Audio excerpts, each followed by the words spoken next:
মাছ রান্না করব। কি মাছ? গুড়জালি মাছ। এই মাছগুলোকে গুড়জালি মাছ বলেন। এটা ছোট গুড়জালি, বড় গুড়জালি হয়, বড় বড় হয়। আমাদেরটা ছোট গুড়জালি। দু টুকরো করা হয়েছে, কেন বেশি গোটা রাখলে আবার কেউ খেতেও চায় না। তাহলে দেখি কিভাবে রান্না করি। এবার দেখো তোমরা আমি কী করে রান্না করি। মাছ ভাজা মোটামুটি হয়েই এসছে, আর একটা মাছ বাকি আছে, এটাকে ভাজলেই হয়ে যাবে। তারপরে আমি ঝোলটা বসাবো।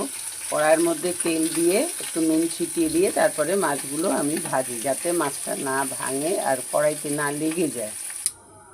একটু কালো জিরে দিয়ে দিলাম।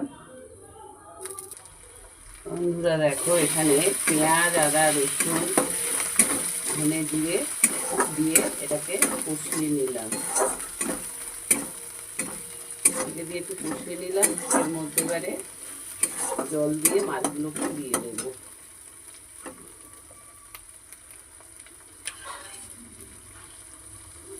লাগবে না।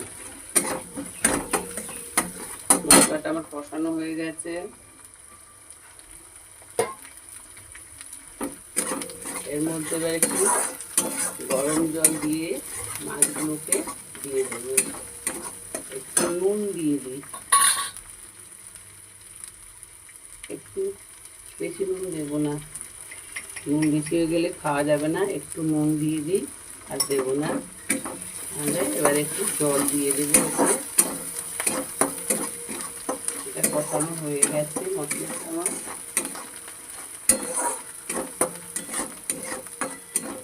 মাখা মাখা করবো এটাকে বেশি ঝোল করবো না। মাছগুলো দিয়ে দেবো এর মধ্যে এবারে।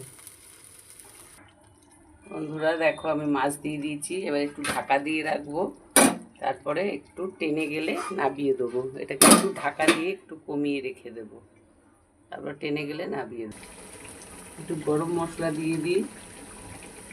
গরম মশলা দিয়ে দিলে একটু গন্ধটা একটু ইয়ে হবে। গুড়জালি মাছের একটা গন্ধ আছে। তাও আমি ভিনিগার নুন দিয়ে ধুয়ে নিয়েছি মাছটা। তাছাড়াও এটা একটা গন্ধ আছে আলাদা। দেখো বন্ধুরা, আমার মাছ হয়ে গেছে। কেমন হলো তোমরা বলো। এই যে গুড়জালি মাছ হয়ে গেছে। তোমরা একটা লাইক, কমেন্ট, শেয়ার ও সাবস্ক্রাইবের মাধ্যমে আমাকে